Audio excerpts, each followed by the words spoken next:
कोई किसी भले मानस का काम वो टांगर ला के ना अग सारे दरख्त बचा गया। अग देखो कितने तक आई है।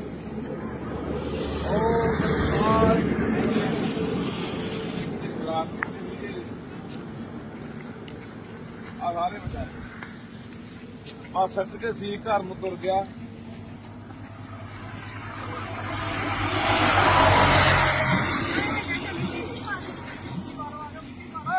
भाई ये पता पुता तो कराओ कौन है बंदा है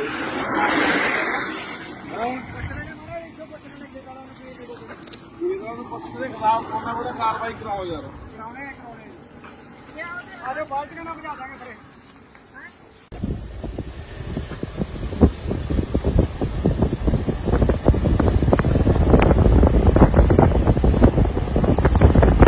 आ देखो भाई आ तुहानू दिखाने कि किवें सारियां टालियां लूतियां यार सारी फूकतियां भाई।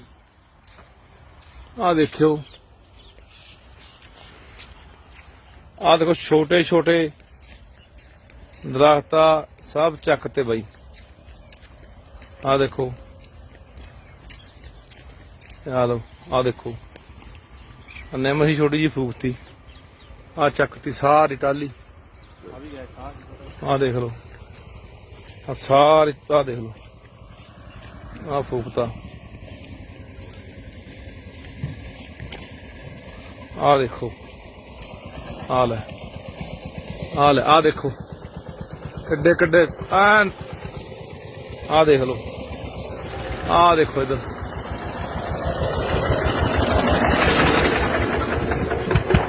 आ देख लो।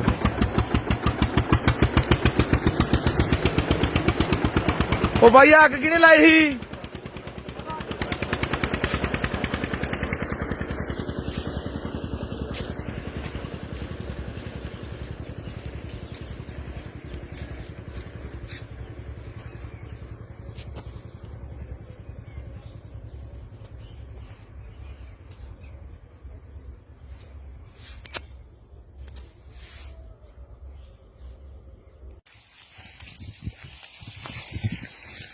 दरअसल भाई ये इकल्ले साडे पिंड दी जां किसी एक पिंड दी कहानी नहीं, पूरे पंजाब दी कहानी आ कि 5-5 7-7 करमां राह ने जिहड़े उन्हां नूं वड्ढी जांदे आ, खाल वड्ढी जांदे आ, पंघियां वड्ढी जांदे आ, गुआंढियां दी बट्ट वड्ढ लैंदे आ।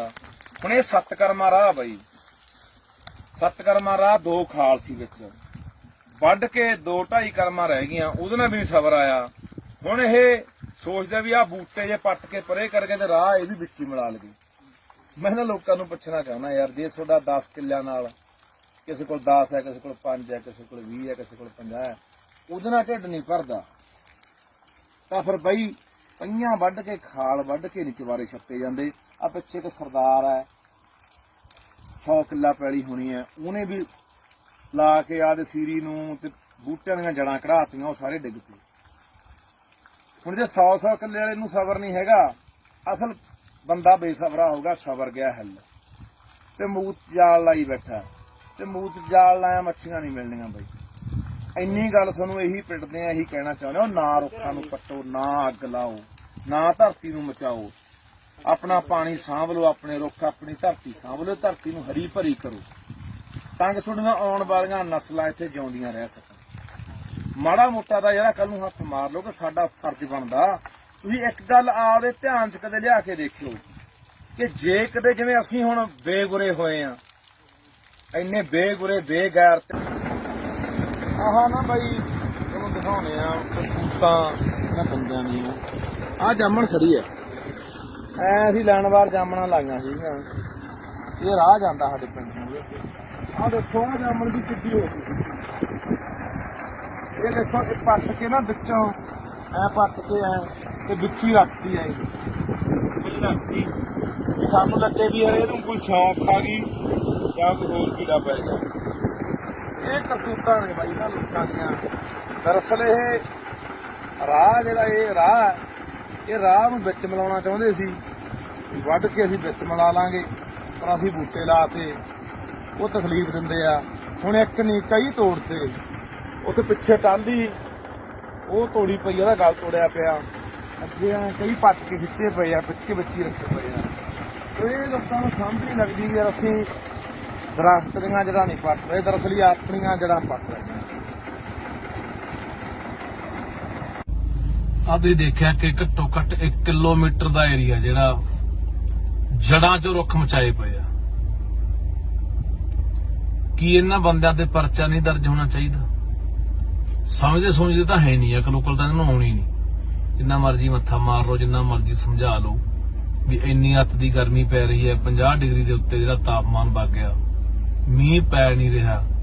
ਇਹਦਾ ਕਾਰਨ ਇਹੀ ਹੈ ਕਿ ਆਪਾਂ ਲਗਾਤਾਰ ਦਰਖਤਾਂ ਨੂੰ ਕੱਟ ਰਹੇ ਹਾਂ, ਵੱਢ ਰਹੇ ਹਾਂ, ਮਚਾ ਰਹੇ ਹਾਂ, ਧਰਤੀ ਨੂੰ ਮਚਾ ਰਹੇ ਹਾਂ। ਸੋ ਮੈਂ ਸਰਕਾਰ ਅੱਗੇ ਅਪੀਲ ਕਰਦਾ ਕਿ ਇਹ ਵੀ ਇੱਕ ਕਾਨੂੰਨ ਲੈ ਕੇ ਆਂਦਾ ਜਾਵੇ ਕਿ ਜਿਹੜਾ ਬੰਦਾ ਦਰਖਤ ਨੂੰ ਪੜਦਾ, ਵੱਢਦਾ ਜਾਂ ਅੱਗ ਲਾਉਂਦਾ, ਉਹਦੇ ਖਿਲਾਫ ਮੁਕੱਦਮਾ ਦਰਜ ਕਰਕੇ ਉਹਨੂੰ ਜੇਲ੍ਹ ਸਿੱਟਿਆ ਜਾਵੇ। ਇਹਨਾਂ ਲੋਕਾਂ ਨੂੰ ਤਾਂ ਅਕਲ ਆਉਣੀ ਆ। ਇਹਨਾਂ ਨੂੰ ਇਹ ਕੋਈ ਫਰਕ ਨਹੀਂ ਪੈਂਦਾ ਕਿ ਸਾਡੇ ਆਉਣ ਵਾਲੇ ਭਵਿੱਖ ਦੇ ਲਈ ਫਾਇਦੇ ਲਈ ਹੈ ਜਾਂ ਨੁਕਸਾਨਦੇਹ ਆ, ਜਾਂ ਕਿਹੜੀਆਂ ਅਸੀਂ ਆਉਣ ਵਾਲੇ ਆਪਣੇ ਸਮਾਜ ਲਈ, ਭਵਿੱਖ ਲਈ ਕਿਹੋ ਜਿਹੀ ਧਰਤੀ ਛੱਡ ਕੇ ਜਾਣੀ ਹੈ, ਕੀ ਉਹਨਾਂ ਨੂੰ ਦੇ ਕੇ ਜਾਣਾ, ਇਹ ਨਹੀਂ ਇਹਨਾਂ ਨੂੰ ਪਤਾ ਲੱਗਦਾ। ਇਹਨਾਂ ਮਰਜ਼ੀ ਮੱਥਾ ਮਾਰ ਲਓ, ਇਹ ਡੰਡੇ ਦੇ ਜਾ। ਇਹ ਬਾਈ ਤੁਸੀਂ ਦੇਖ ਲਿਆ ਹਨਾ ਕਿਵੇਂ ਸਾਰੀਆਂ ਟਾਲੀਆਂ 20-20, 15-15 ਫੁੱਟ ਦੀਆਂ ਸਾਰੀਆਂ ਫੂਕਤੀਆਂ ਬਾਈ। ਤੇ ਜਿਹੜੇ ਅੱਬਾ ਕਰਦੇ ਆ ਮੀਂਹ ਨਹੀਂ ਪੈਂਦਾ, ਓਏ ਮੀਂਹ ਨਹੀਂ ਪੈਂਦਾ, ਜਾਂ ਕਹਿੰਦੇ ਆ ਯਾਰ ਇੰਨਾ ਹੋ ਗਿਆ ਜੀ, 48 ਹੋ ਗਿਆ, ਹੁਣ 49 ਹੋ ਗਿਆ, ਹੁਣ 50 ਹੋ ਗਿਆ ਤਾਪਮਾਨ, ਹੋਣਾ ਹੀ ਆ ਬਾਈ। ਇਹ ਤੁਹਾਡੀਆਂ ਕਰਤੂਤਾਂ ਨੇ, ਤੁਹਾਡੀਆਂ ਕਰਤੂਤਾਂ ਕਰਕੇ ਆ ਦੇਖ ਲਓ। ਛੱਡਦੇ ਆ ਪਤਾ ਨਹੀਂ ਕਿੰਨੇ ਕੁ ਦਰਖਤ ਬਾਈ, ਸੈਂਕੜੇ ਦਰਖਤ ਕੱਲੀ ਆਹ ਸੜਕ ਤੇ ਫੂਕੇ ਪਏ ਆ। ਸਾਰੀਆਂ ਸੜਕਾਂ ਤੇ ਪੰਜਾਬ ਦੀਆਂ ਦੇ ਉੱਤੇ ਲੋਕਾਂ ਨੇ ਆਪਣੇ ਕੋਠਿਆਂ ਦੇ ਮੋਟਰਾਂ ਦੇ ਉੱਤੇ ਲੱਗੇ ਦਰਖਤ ਫੂਕਤੇ, ਛੱਡੇ ਕਿਤੇ ਕੋਈ ਨਹੀਂ ਯਾਰ। ਕਦੋਂ ਅਕਲ ਆਊ ਤੁਹਾਨੂੰ ਬਾਈ? ਪਹਿਲਾਂ ਅੱਗ ਨਾਲ ਆ ਦੇਖੋ ਬਾਈ, ਆ ਦੇਖ ਲਿਓ।